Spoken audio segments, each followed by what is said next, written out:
Our RSP season means the airwaves and newspapers are full of enticements from banks and brokerages urging all of us to contribute to our nest eggs. Polls show that fewer than 30% of eligible Canadians routinely participate. Well, a new book on the topic claims Canadians may not have to max out their RSPs to have a happy retirement. Bill Morneau is the co-author of The Real Retirement, Why You Could Be Better Off Than You Think and How to Make It Happen. He's also chief actuary at Morneau Chappell, one of Canada's leading retirement consulting firms. Great to have you here. Thank you. And I'll say I'm not chief actuary, I'm executive chairman, but there is a chief actuary working with me on this. Who didn't just get fired. Thank you. That's there good. You go. Good there clarification. You go. Yeah. Let's talk about the numbers here, because people really do tend to get frightened by what they need and what they're going to need post-retirement, and you're kind of debunking some of those myths. So let's start with that big picture. How are we richer than we thought we were? How do we have more than we think we did? Well, I guess our concern is that people are going to be disheartened when they see enormous numbers and the challenge that they have. And we looked at it and we tried to break down how much people actually need after retirement.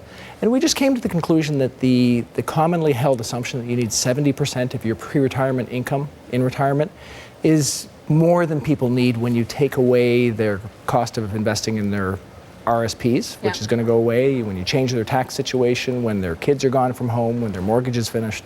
So we think it's closer to 50%. And that one big change makes it more attainable.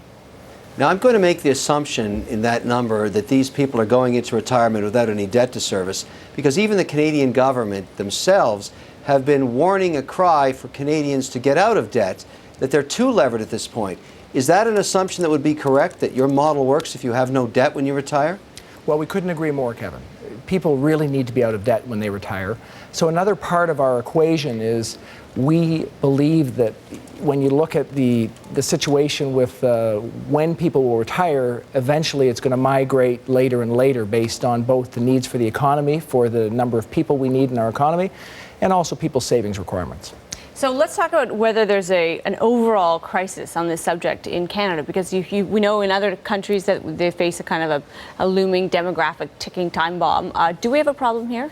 Well, and we did want to talk about that because we don't see that a crisis exists today. So we looked at it, first of all, in terms of elderly poverty in Canada, it's about half what the OECD average is. It's also about half of what our poverty is in the working age Canadians, just to notice that. But looming down the road, we believe that equity returns may be more challenged. It will be more challenging in the future.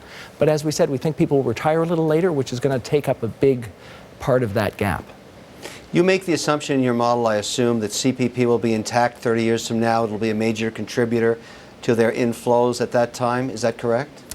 We definitely make that assumption. So we looked at the CPP actuaries reports, which the claim is that it's steady and stable for 75 years. And our assessment is that the CPP is solvent and is in a good position.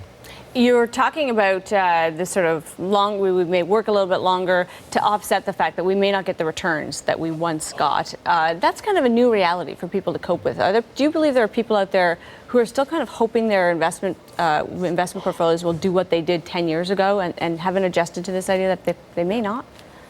Well, we don't think hope's a good strategy. So the starting point, we've seen over the last 15 years that retirement age has gone from 61 up to 62. For the 15 years before that, it was going down. Yeah. And when you look at the workers required in the future without, over the last 30 years, we've had women enter the workforce, we've had baby boomers come into the workforce. We don't have those factors coming in the future. So we're in a situation where we're going to need the workers, which means people will be sought after, and we expect that they'll work later. Now, from an actuarial point of view, what you've just stated is the older are staying longer. Aren't we basically, for lack of a better word, screwing the young? They can't find slots to work anymore? Well, I'm not sure that's the case. What we really believe is that there's going to be more demand for workers, both young and old. So our expectation is that workers in their middle ages are going to be able to find good jobs, and workers as they get older will be able to find flexible work with their employer, may be able to gradually decline in hours, and that is going to be better for them, and it's certainly going to be better for the economy because we need those workers, and it's going to be enabling them to save enough.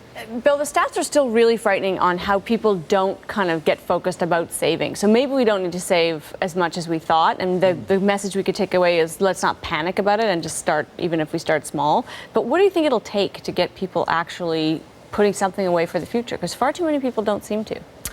I think that's true, but I think sometimes have to peel back the onion and look at what the stats really say. Yeah. So what people really worry about is that only a third of people are putting money away in RSPs. Yeah.